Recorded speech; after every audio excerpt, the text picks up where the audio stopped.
Still drawing the same tiny potato cartoon nose? Don't worry, most beginners start there. I definitely did. But today, I walk you through how many different ways you can draw a cartoon nose that actually gives your characters personality, so you'll be able to draw them easily. So let's dive in and break noses down into 3 simple types first. So there are upturned, straight, and downturned noses.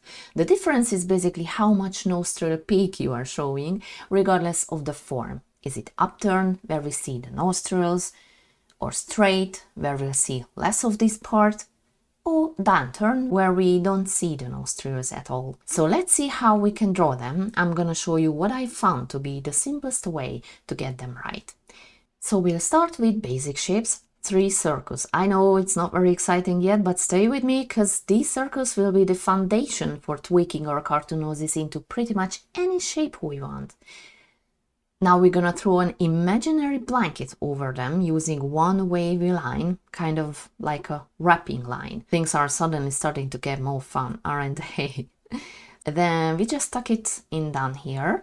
And if I get rid of the circles, voila! The base is already done. Now we need the nostrils, and this is where the 3 types come into play, because if we place the nostrils here, we instantly get an upturned nose, because we can see a lot of them. And notice how I colored the nostril holes. I didn't do this, so didn't leave them as 2 solid black spots. Instead, I used a subtle gradient. I like doing this even with simple noses, but it really depends on the size of your drawing. So if it's very small, then 2 black dots are totally fine as well. Then we can adjust the tip of the nose a bit more if we want. So for example, we don't need this whole outline on top. It feels too harsh, and I'll also shrink the nostril area slightly. You can always tweak this later if you like. Now it's better. Now I'm gonna draw the circles again, but this time we'll turn things upside down and by going against gravity, we mirror the blanket line down here. And I start coloring this part where the nostrils are. But now we can see a very small part of them. So we essentially turn the tip slightly downward, and this already reads as a fairly normal straight nose. Now for the downturned nose, we draw the 3 circles again, but this time the smaller ones sit a bit higher than before.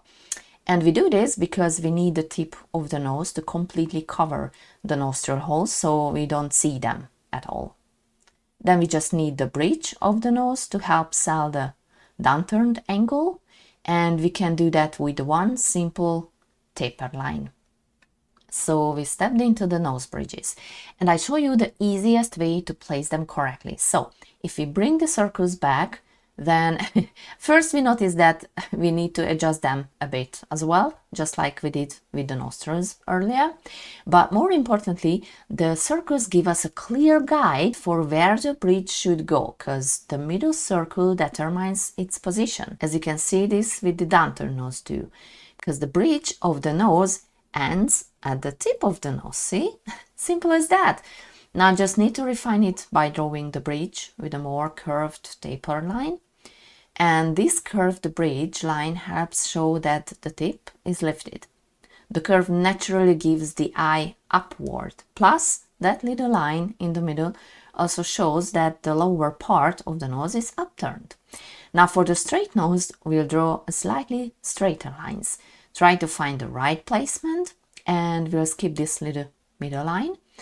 We could add it, but the nostril positions already show this is a straight nose, so for now I leave it out. So we have the 3 types of noses, but we want something cartoony. We want to simplify them, exaggerate them into fun shapes, right? So let's do it. With the stylization, I just want to show you something fun. Stylization is really about how simple or complex we want our drawing to be, in this case the nose. So that's where the classic bean-shaped nose comes in, because if you draw this, then if you try it really hard, you can see the 3 parts in it, the tip of the nose and the nostrils. Without nostrils, and even without the tip or nose bridge, because it's so simple. Seriously. So it's all about how much of your drawing you want to show. And by the way, I'm gonna make a separate episode on stylization as well, with more episodes and aha moments. So if we see this little bean shape as the tip of the nose, then we can do this, add the two tiny nostrils to it. Watch how I redraw the form of the nose down here and the nostrils. The lines I don't draw here, let the shapes blend together smoothly. We can see a hard line where they meet. That's why we have this small space down here at the nostrils. Or we can shade the bottom part and we instantly give it some depth.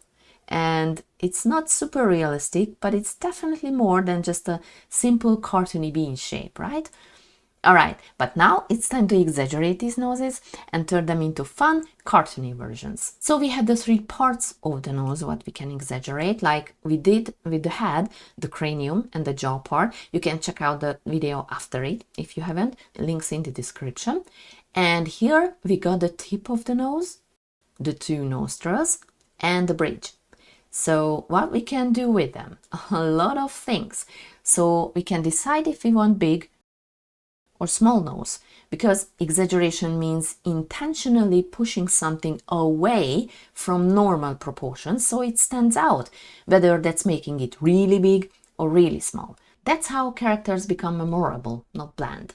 But this big potato nose looks a bit like a clown nose, which can be memorable, but we should add more to it, just like we did with stylization, and immediately we have a more appealing cartoon nose. But the small noses work really well if we draw them upturned. It's cute, it's more feminine, so for a female character we can try giving her a tiny upturned nose.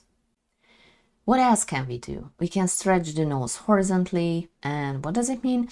We need to exaggerate the nostrils. We can draw them really wide, the holes can be huge, or keep them small with the exactly same nose shape, and we'll end up with a completely different look. We can stretch the nose vertically and then shrink the nostril parts and start to emphasize the nose bridge. We could make it long and narrow, but it doesn't have to be that narrow. It can be wide too. We can highlight that it's bony by adding more lines for the bones, or we can keep it nice and clean. My advice, and something I practice myself, is to start simple, then push it.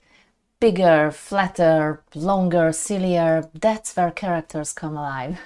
Whether it's the head, the eyes, the nose, or the mouth, which is what the next tutorial will be about. So if you want to know how to draw a mouth from the simplest line to the funniest grin, watch the next video where we build it step by step. Have fun with that.